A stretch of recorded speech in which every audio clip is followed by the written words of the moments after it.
యోబు గ్రంథము 42వ అధ్యాయము 10వ వచనం. మరియు యోబు తన స్నేహితుల నిమిత్తము ప్రార్థన చేసినప్పుడు యెహోవా అతని క్షేమస్థితిని మరలా అతనికి దయచేసెను. మరియు యోబునకు పూర్వము కలిగిన దానికంటే రెండింతలు అధికముగా యెహోవా అతనికి దయచేసెను. చాలండి. పరిశుద్ధ గ్రంథంలో చాలా భక్తిపరుడని పిలువబడినటువంటి యోబు అనబడేటువంటి ఒక వ్యక్తి, చాలాసార్లు మనం ఎరిగినటువంటి వాక్యమే. ఈ భక్తుడు చాలా భయభక్తులు కలిగినటువంటి వ్యక్తిగా కొనసాగుతూ ఉన్నాడు. ఈ యోబు జీవితంలో దేవుని యొక్క ఆశీర్వాదము ప్రారంభంలో ఉన్నత స్థానంలో ఉంది. యోబుకున్నటువంటి పేరు ప్రతిష్ఠితులు చాలా గొప్పవే. అందుకే మొదటి వచనంలో అతని గురించి రాయబడిన మాట ఏమిటనంటే, యూజు దేశం నందు యోబు అని ఒక మనుష్యుడుండెను. అతడు యథార్థవర్తుడును న్యాయవంతుడనై దేవుని యందు భయభక్తులు కలిగి చెడుతనమును విసర్జించిన వాడు. చాలండి. ఈ యోబు అనబడేటువంటి వ్యక్తికి ఉన్నటువంటి గొప్ప గుణాలు, తనకున్నటువంటి ప్రత్యేకత దేవుని వాక్యంలో రాయబడినటువంటి మాట ప్రారంభపు వచనంలోనే తన యొక్క జీవితమును గురించి దేవుడు రాయించినటువంటి మాటలు మనం చదువుతూ ఉన్నాం.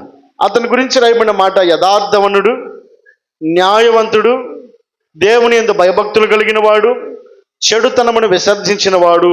ఈ 4 గుణలక్షణాలను అలవర్చుకున్నటువంటి వ్యక్తి జీవితం చాలా ఆశీర్వాదకరంగా కొనసాగుతూ ఉందట. దేవుని యొక్క ఆశీర్వాదమును ఏ విధంగా తన జీవితంలో కొనసాగుతూ ఉంది అంటే, ఊజు దేశంలోనే గొప్పవాడని పిలిచే అంత గొప్పవాడిగా అతడు ఆశీర్వదించబడ్డాడు, అతడు దీవించబడ్డాడు. ఇదే దీవెన, ఇదే ఆశీర్వాదము కలకాలము ఎల్లకాలము కొనసాగుతూ ఉందని ఒకవేళ యోబు ఆలోచించుండొచ్చేమో, తన కుటుంబం ఆలోచించుండొచ్చేమో.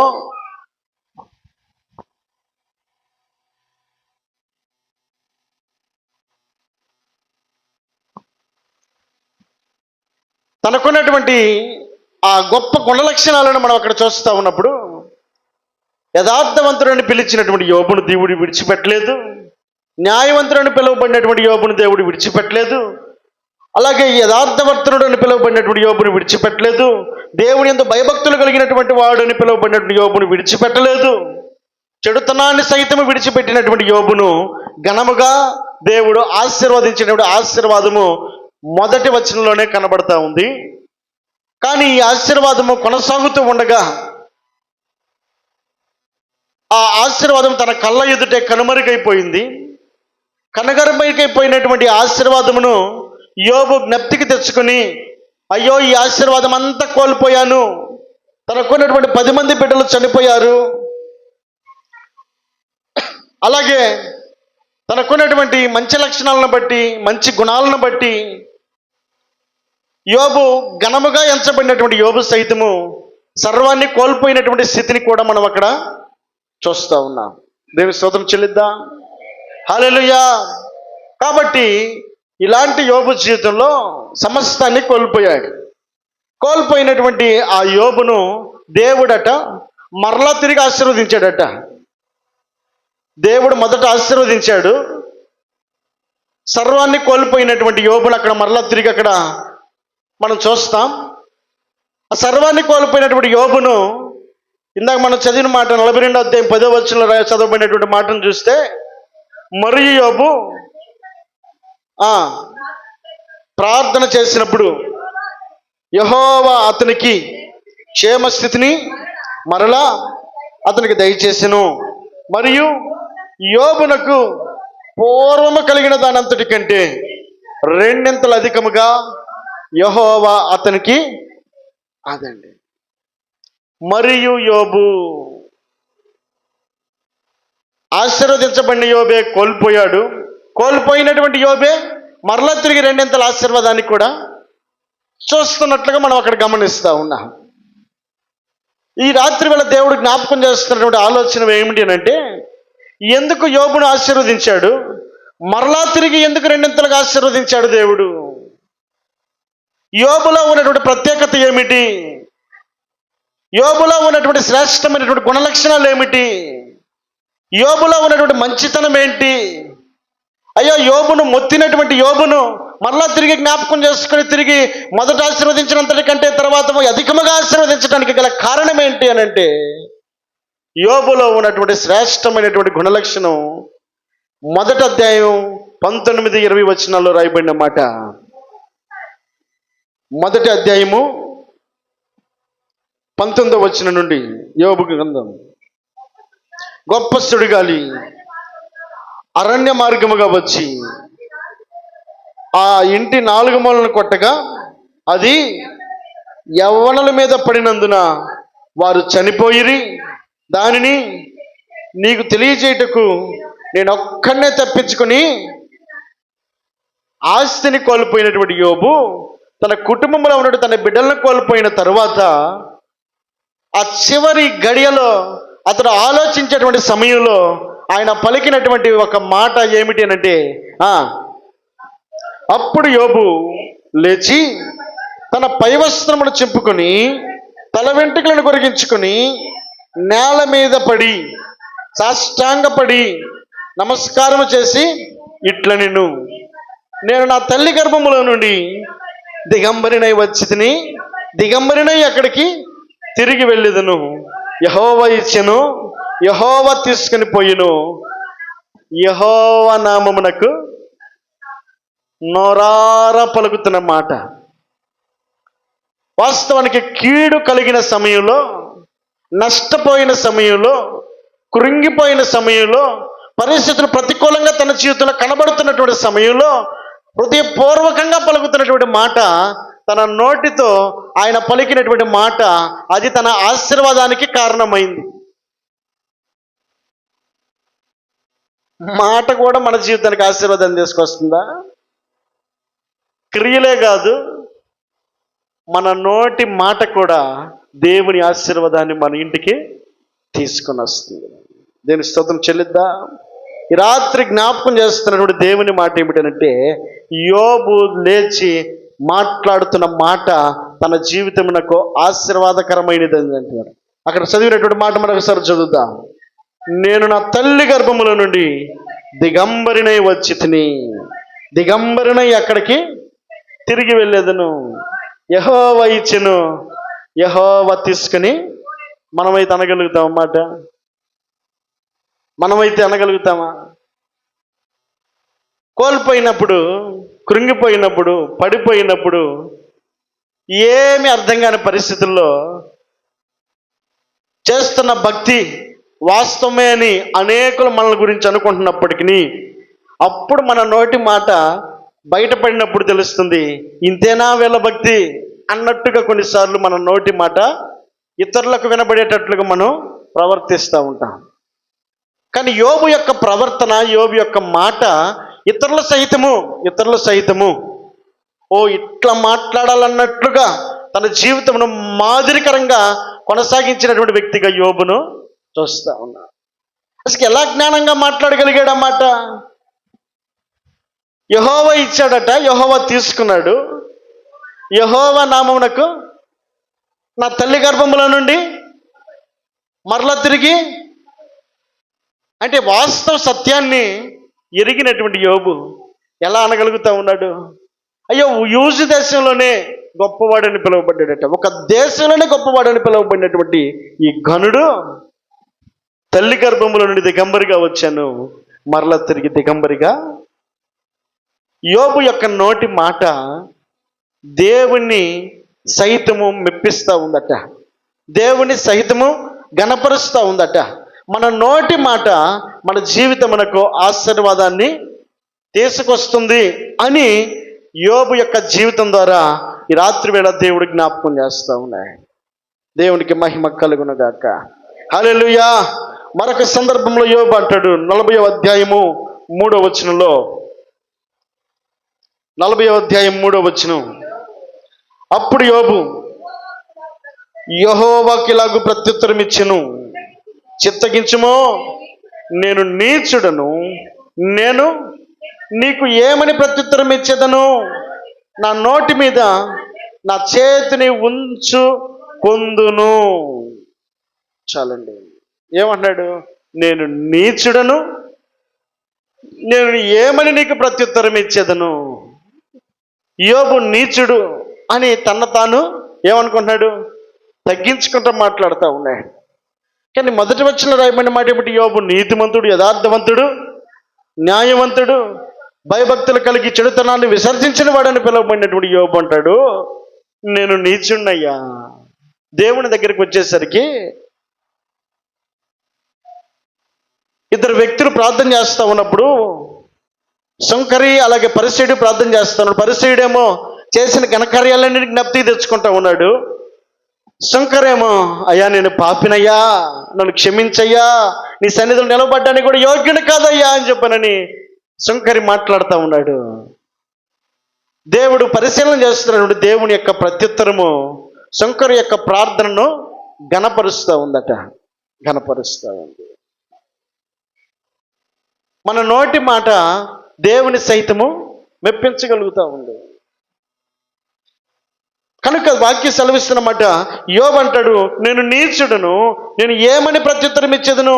నా నోటి మీద నా చేతిని మారు మాట కూడా మాట్లాడడానికి నేను కలిగిన కీడును బట్టి కానీ, కలిగిన దోషమును బట్టి కానీ, కలిగినటువంటి పరిస్థితులను బట్టి కానీ మాట మాట్లాడడానికి కూడా యోబు ఇష్టపడక అంటాడు, నా నోటికి ఏమంటాడు? నా నోటి మీద నా చేతిని. చిన్నప్పుడు స్కూల్లో టీచర్లు చెబుతారు, సైలెంట్ అన్నప్పుడు ఏం చేయాలి పిల్లలు? అది తీస్తే దెబ్బలు తగులుతాయి ఖచ్చితంగా. అనుభవం. యోబు అంటాడు, కలిగిన కీడును బట్టి కానీ, కలిగిన నష్టాన్ని బట్టి కానీ దేవుణ్ణి ఏమాత్రం కూడా అతడు తన గురించి చెడుగా మాట్లాడడానికి కానీ, అయ్యో ఇట్ట జరిగింది ఏందని చెప్పిన తన జీవితంలో ఊహించుకునడానికి అతడు ఏమాత్రం కూడా దేవుణ్ణి బయట పెట్టడానికి అతడు ఇష్టపడక తన నోటికట చేతిని అడ్డముగా ఉంచుకుని దేవునికి ప్రార్థన చేస్తూ ఉన్నాడు. దీని స్తోత్రం చెల్లిద్దా? హల్లెలూయా. మరొక సందర్భాలు అంటాడు 13వ అధ్యాయం 5వ వచనంలో, 13వ అధ్యాయం 15వ వచనం, 13-15, ఇదిగో ఆయన నన్ను చంపినను నేను ఆయన కొరకు కనిపెట్టుకుని ఉన్నాను, ఆయన సన్నిధిని నా ప్రవర్తన న్యాయమని రుజువు పరుతును. చాలండి. ఇదిగో ఆయన నన్ను చంపినను నేను ఆయన కొరకు కనిపెట్టుకొనిచున్నాను. వాస్తవంగా అయితే చనిపోయే పరిస్థితే యోబు జీవితంలో. ఇంత బతికి అట్ట బతకటం అనేది ఏమాత్రం కూడా మింగుడు పడని పరిస్థితే యోబు జీవితంలో. అక్కడున్న వ్యక్తి ఇక్కడికి వచ్చి యెహోవా ఇచ్చిన యెహోవా తీసుకుని పోయిన యెహోవా నామమునికే స్తుతి కలుగునుగా కానీ పలికినటువంటి యోబు ఆ జీవితం కొనసాగించడానికి ఒక 4 రోజులు, 10 రోజులు, ఒక నెల అయితే అతడు జీవించగలడు. కానీ సంవత్సరాల తరబడి మొదటి అధ్యాయంలో ప్రారంభమైనటువంటి తన లోటు పోడ్చబోయే సమయానికి 42వ అధ్యాయం వరకు వచ్చిందట. ఇంకెంతకాలం జరిగి ఉండిద్ది మధ్యలో? ప్రారంభంలో యోబు ఆశీర్వాదకరంగా పలకబడినటువంటి మాట మరలా తిరిగి 200లుగా ఆశీర్వదించబడ్డాడు అన్నమాట పలికే సమయానికి 41 అధ్యాయాలు మధ్యలో జరిగాయి. తన జీవితంలో వేచి ఉన్నాడు, ఎదురు చూస్తూ ఉన్నాడు. పరిస్థితులలో దేవుని వైపు కనిపెట్టుకొని ఉన్నటువంటి యోబును మనం అక్కడ గమనిస్తూ ఉన్నాం, చూస్తూ ఉన్నాం. యోబు అంటాడు, ఇదిగో ఆయన నన్ను చంపినను. అదండి యోబు నోటి మాట దేవుణ్ణి మెప్పించుటకును, దేవుని యొక్క ఆశీర్వాదమును పొందుటకును యోబు పలికిన మాటలే కారణమై ఉన్నాయి. యెహోవా ఇచ్చాడు, యెహోవా తీసుకున్నానన్న యోబు తన నోటి మీద చెయ్యి ఉంచుకొని మారు మాట మాట్లాడడానికి ఇష్టపడినటువంటి యోబు, అలాగే ఆయన నన్ను చంపినను నేను ఆయన కూడా కనిపెట్టుకుని ఉన్నాను అని తన ప్రవర్తన న్యాయమని రుజువుపరుచుకున్న వరకు అతడు దేవుణ్ణి కొరకెదురు చూసిన యోబును మనం అక్కడ చూస్తూ ఉన్నాం.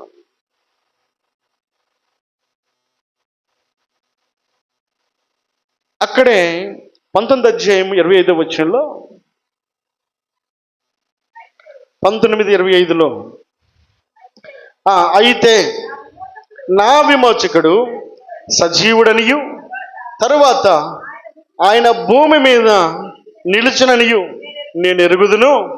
ఇలాగు నా చర్మము చీకిపోయినను తరువాత శరీరముతో నేను దేవుణ్ణి చూచెదను, నా మట్టుకు నేనే చూచెదను, మరి ఎవరును కాదు, నేనే కన్నులారా ఆయనను చూచిందను.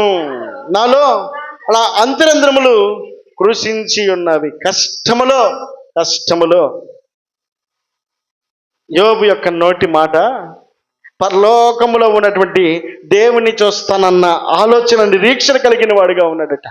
ఒకవేళ ఈ కష్టంలోనో నేను కన్ను మూస్తే, ఈ బాధలోనే కన్ను మూస్తే, ఈ అనారోగ్యంతో కన్ను మూస్తే, సర్వము కోల్పోయిన స్థితిలోనే ఒకవేళ కన్ను మూస్తే, ఇదిగో ఏమీ లేదని అనిపించుకున్నటువంటి స్థితిలోనే నేను కనుక కన్ను మూస్తే, యోబు అంటున్న మాట ఏమిటంటే నా చర్మము చీకిపోయిన తరువాత శరీరముతో నేను దేవునిని చూచెదను, నా మట్టుకు నేనే చూచెదను. ఈ భూమి మీద బలము 70, అధిక బలం ఉంటే 80 అయినను, కాబట్టి ఈ 70-80 సంవత్సరాల సుఖ సౌఖ్యం కోసం నేను ఏదో ఊజు దేశంలోనే గొప్పవాడని పిలిపించుకున్నటువంటి ఈ ఘన కార్యము నా జీవితంలో శాశ్వతంగా ఉండదు.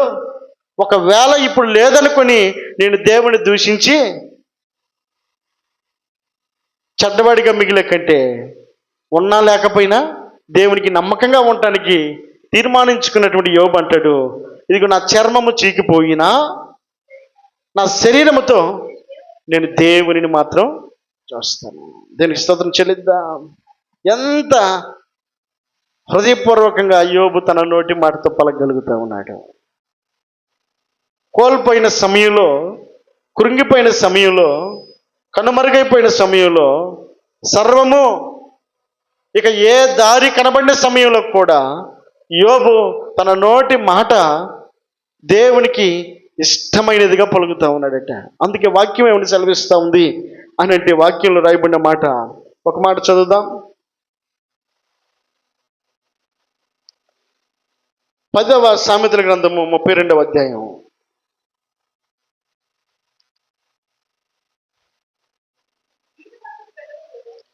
నీతిమంతుని పెదవులు ఉపయుక్తమైన సంగతులను పలుకును, భక్తిహీనుల నోట ఉపయుక్తమైన సంగతులు పలుకును. మరొకసారి చదువు అన్నమాట. నీతిమంతుని పెదవులు,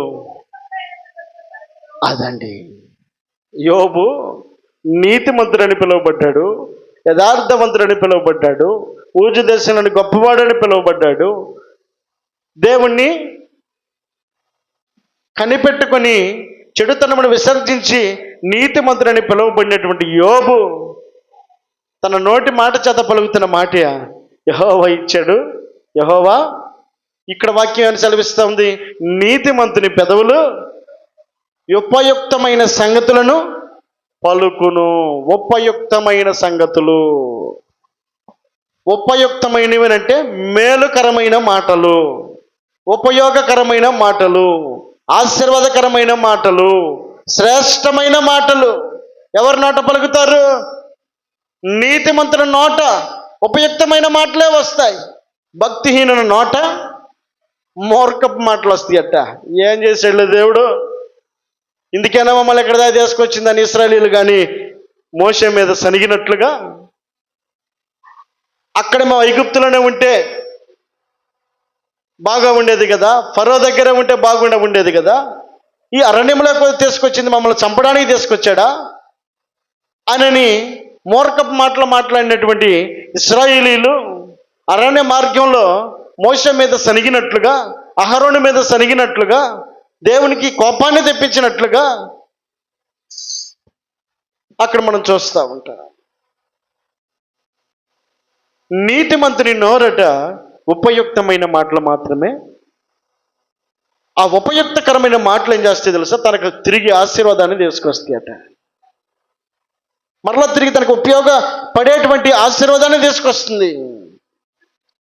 మూర్ఖుని యొక్క నోరు, మూర్ఖపు మాటలు ఏం చేస్తాయి?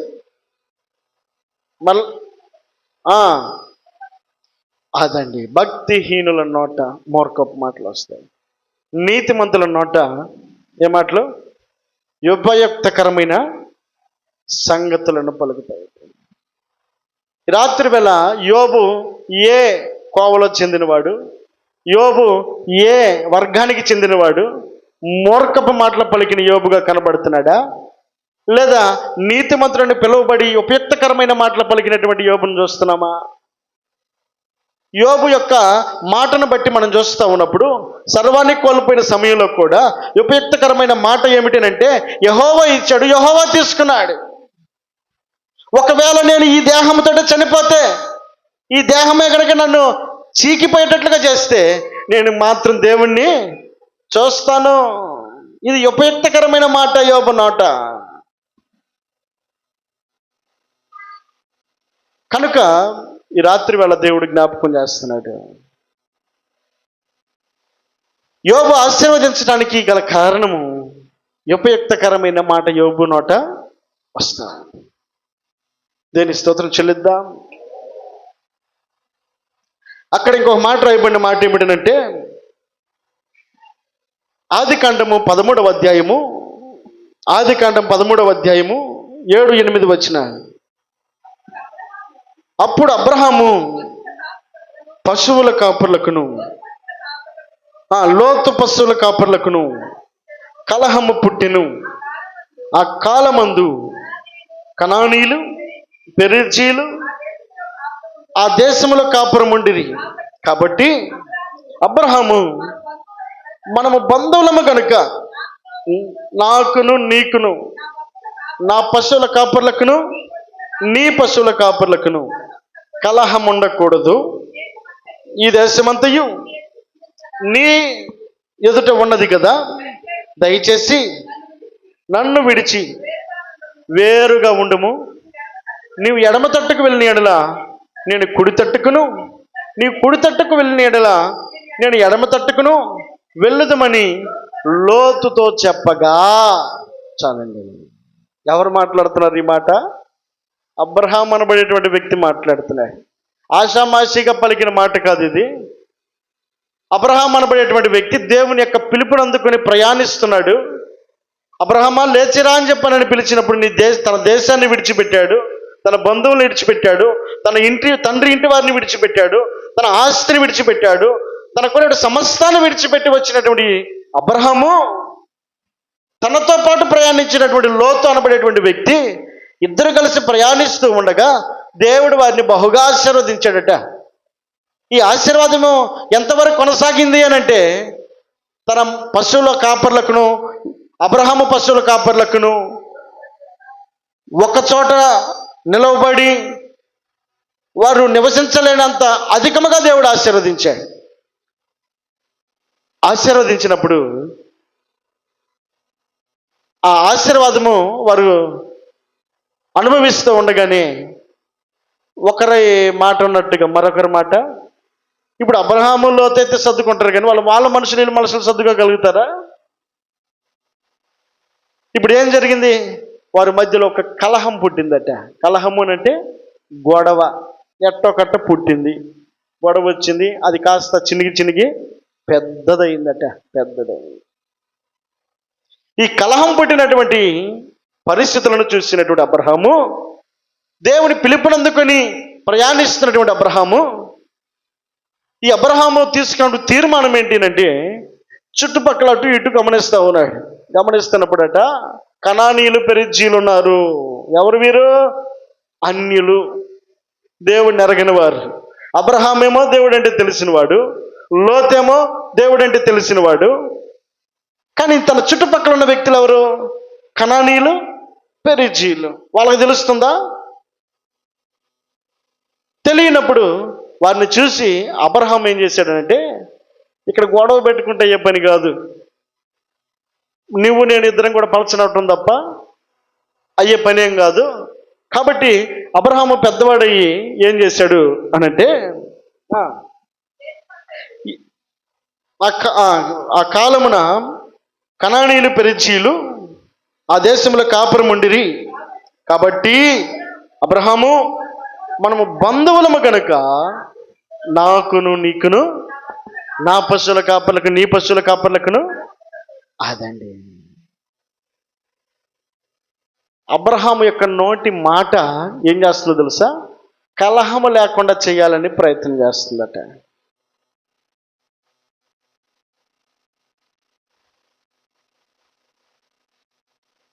కాబట్టి అబ్రహాము ఆశీర్వదించబడ్డానికి, అబ్రహాము దీవించబడ్డానికి వాక్యంలో రాయబడినటువంటి మాట మనం కనుక ఒకసారి చూస్తే, ఇక్కడ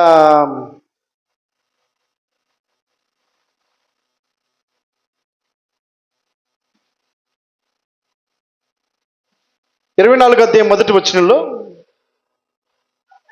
అబ్రహాము బహుకాలము గడిచిన వృద్ధుడై ఉండెను, అన్ని విషయములలోను యెహోవా అబ్రహామును, ఎన్ని విషయాల్లో? కొన్నిట్లోనేనా? అన్ని విషయాల్లో ఆశీర్వదించాడట. అన్ని విషయాల్లో దేవుడు అబ్రహామును అన్ని విషయాల్లో ఆశీర్వదించబడ్డానికి అబ్రహాము యొక్క నోటి మాట ఏమిటంటే, కనానీయులు, పెరిజీలు పక్క పక్కనే ఉన్నారు, వారి ముందు మనం వరుసుకుంటే పోయేది ఆయన పరువు. కాబట్టి ఇప్పుడు ఏం చేయాలి? నువ్వు నేను గొడవ పెట్టుకుంటే కుదరదు. కాబట్టి నీ పశువుల కాపులకును నా పశువుల కాపులకును కలహం ఉండకూడదు అని అంటున్నాడండి. ఇది అబ్రహాము నోట పలుకుతున్న మాట. అబ్రహాము దీవించబడ్డానికి బహుకాలం గడిచిన వృద్ధుడైన తర్వాత అబ్రహాము బహుగా ఆశీర్వదించబడ్డాడట. ఆశీర్వదించబడ్డానికి తాను చేసిన ముందు కార్యం ఏంటి అంటే, తన నోటి మాట అబ్రహాము ఆశీర్వాదానికి కారణమైంది. అబ్రహాం అంటాడు, నీ పశువుల కాపులకును నా పశువుల కాపులకు కలహం ఉండకూడదయ్యా. ఎందుకనంటే పక్కన పెరిజీలు, కనానీయులు ఉన్నారు, అన్యులు ఉన్నారు. దేవుణ్ణి ఎరిగిన వారైతే అనుకోవచ్చు, కానీ ఎరగని వారిలో మన సాక్ష్యాన్ని పోగొట్టుకుంటే చూస్తున్న వారు దేవుణ్ణి దూషిస్తారు. అందుకే దేవుడు అంటే ఏమంటాడు? యేసుక్రీస్తు ప్రభులు వారు, మిమ్మల్ని బట్టియే కదా నా నామము అన్య జనుల ఎదుట దూషించబడుతుంది. మన క్రియలు, మన మాటలు అన్య జనుల ఎదుట దూషించబడ్డానికి గల కారణం, ఎరిగి ఉన్న వారమైతే దేవునికి మహిమకరంగా జీవించగలుగుతాం. దేవుని స్తోత్రం చెల్లిద్దా? హల్లెలూయా. ఎరిగిన అబ్రహాం అంటాడు, నీకు నాకు కలహం ఉంటే కనానీయ పెరిజీలు చూస్తున్నారు, అక్కడ మన దేవుని యొక్క పరువుకు భంగం కలుగుతుంది.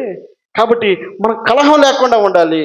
కాబట్టి ఇప్పుడు ఏమంటాడు తెలుసా? పెద్దవాడు అయినటువంటి అబ్రహాము తగ్గించుకొని, ఇదిగో కనబడుతున్నటువంటి ఆ పచ్చని దేశం ఏదైతే ఉందో, నువ్వు అక్కడికి వెళ్తావా? నేను ఇక్కడే ఉంటా. లేదా నన్ను అక్కడికి పొమ్మంటావా? నువ్వు ఇక్కడే ఉండు అని తను తగ్గించుకుని కలహానికి ఏం చేస్తున్నాడు తెలుసా? ఫుల్ స్టాప్ పెట్టడానికి ప్రయత్నం చేస్తున్నాడు. ఆజ్యం పోయడానికి కాదు, ఏం చేస్తున్నాడు? Full stop. ఇక్కడ నేను వద్దయ్యా, దానివల్ల నువ్వు ఆశీర్వదించబడు, నేను ఆశీర్వదించబడి. కాబట్టి అబ్రహాము నోటి మాట ఏం చేస్తుందనంటే, తన ఆశీర్వాదానికి ఆ కారణం అవడానికి ఆ మాటే కారణమైంది. చదువుదాం అన్నమాట. ఈ దేశమంతయు నీ ఎదుట ఉన్నది కదా, దయచేసి నన్ను విడిచి వేరుగా ఉండు. నువ్వు ఒకవేళ ఎడమ తట్టుకు వెళ్తే నేను కుడి తట్టుకు వెళ్తా, నువ్వు కుడి తట్టుకు వెళ్ళినట్లా నేను ఎడమ తట్టుకు వెళ్తాను. లోతుతో చెప్పగా లోతు తన కన్నులెత్తి యోర్దాను పాత్రమంతటిని చూచెను. యెహోవా సొదొమ గొమొర్రాను పట్టణములను నాశనం చేయకమునుపు సోయరుకు వచ్చే వరకు అదంతయు యెహోవా తోట వలె ఉంది కనుక ఐగుప్తు దేశం వలన నీళ్లు పారు దేశం వలన ఉండెను. కాబట్టి ఈ లోతు ఏర్పరచుకొని తూర్పుగా ప్రయాణము చేసి అట్లు వారికి ఒకరికొకరు అదండి ఇద్దరం ఒకే చోట ఉంటే ఒకవేళ మన ఇద్దరం బాగానే ఉండొచ్చు, కానీ మన మనుషులు సక్రంగా ఉండటానికి కుదరదు. కాబట్టి నీవైనా నేనైనా ఎవరో ఒకరిని తగ్గుదాం, ఒకరు హెచ్చుదాం అని చెప్పానని అబ్రహాము వారి మధ్యలో ఉన్నటువంటి కలహానికి ఫుల్ స్టాప్ పెట్టినటువంటి అబ్రహాము బహుకాలం గడిచిన వృద్ధుడైన తర్వాత ఆ ఆశీర్వాదాన్ని కనులారా చూస్తా ఉన్నాయి. దేవునికి మహిమ కలుగునగాక. హల్లెలూయా. అందుకే వాక్యం ఏమైనా సెలవిస్తుందంటే, నీతిమంతుని నోరు ఉపయుక్తకరమైన మాటలు, మూర్ఖుని నోరు మూర్ఖపు మాటలే పలుకుతాయి. అబ్రహాము నీతిమంతుడు కనుక కనానీయులు పెరిజీలను చూస్తూ ఉపయుక్తకరమైన మాట ఏమిటంటే, నీకు నాకు కలహం ఉండకూడదయ్యా. ఈ ఉపయుక్తకరమైనటువంటి మాట అబ్రహాము వృద్ధాప్యంలో అతడు ఆశీర్వాదాన్ని కనులారా చూడడానికి కారణమైంది. దేవునికి మహిమ కలుగునగాక. హల్లెలూయా, హల్లెలూయా. కాబట్టి ఈ రాత్రి వేళ దేవుడు జ్ఞాపకం చేస్తున్నటువంటి మాట, యోబు తన జీవితంలో సర్వాన్ని కోల్పోయినప్పటికీ దేవుడు మరలా తిరిగి ఆశీర్వదించడానికి గల కారణం ఏంటి అంటే, యోబు యొక్క నోట ఉపయుక్తకరమైన మాట పలుకుతున్నాడు. యెహోవా ఇచ్చిన యెహోవా తీసుకున్నాడు, యెహోవా నామమునకే స్తుతి కలుగునగా కానీ పలకగలిగినటువంటి యోబును దేవుడు విడిచిపెట్టలేదట. ఆ సమయానికి ఏమి ఉపయోగం లేని మాటలు మాట్లాడుతున్నాడని తన భార్య కనిపించినా, తన భార్య అంటా ఉంది, ఇంకా ఈ రోగాలతోటి, నొప్పులతోటి, ఇల్లేమితోటి, కొరతతోటి నువ్వు యథార్థమైన భక్తి చేస్తున్నావు, ఇంకెందుకు నువ్వు బతకటం, దూషించి మరణము కమ్మని సలహాలు ఇచ్చినటువంటి తన భార్యను సైతం నోరు మూయించాడట. మేలు అనుభవించిన మనం కీడు అనుభవించడానికి ఉపయుక్తకరమైన మాట యోబు ఆశీర్వాదానికి కారణమైంది. వాస్తవమే అని నేను కనుక ఒకవేళ అంత ఏకీభవించినట్లయితే ఆశీర్వాదాన్ని పోగొట్టుకునేవాడేమో. ప్రత్యేకించబడినటువంటి మాట నీతిమంతుడైనటువంటి యోబు నోట పలకగలిగాడు కనుక అది ఉపయుక్తకరమైనటువంటి మాట, అది దేవుని ఆశీర్వాదాన్ని తీసుకొచ్చేదిగా మార్చింది కనుక యోబు మొదట ఆశీర్వదించబడినది అంతటికంటే మరలా తిరిగి అధికముగా ఆశీర్వదించబడే పేరును యోబు పొందగలిగాడు. అబ్రహాము తన జీవితంలో వృద్ధాప్యమందు బహుకాలము గడిచిన వృద్ధుడై అబ్రహాము బహుగా ఆశీర్వదించబడ్డాడు. అన్ని విషయాల్లో ఆశీర్వదించబడ్డాడని అబ్రహాము ఊరకనే పిలువబడలేదు. ఆయన కూడా ఉపయుక్తకరమైన మాటలు దేవుని ఆశీర్వాదాన్ని తెచ్చుకునేటట్లుగా పలకగలిగాడు గనక, ఇదిగో నీ జనులకును నా జనులకును కలహం ఉండకూడదు అని కోరుకున్నటువంటి అబ్రహాము యొక్క మాట దేవుని మెప్పించింది గనుక దేవుని ఆశీర్వాదం అబ్రహాము వెంట కొనసాగుతూ వచ్చిందట. ఈ రాత్రి వేళ నీ నోటి మాట ఉపయుక్తకరమైనదేనా? ఇశ్రాయేలీయులు కూడా పలికారు, మేలు చేస్తే ఘనపరిచారు, కాస్త కీడు కలిగేసరికి ఆయన తిరిగి దూషించటం మొదలుపెట్టారు.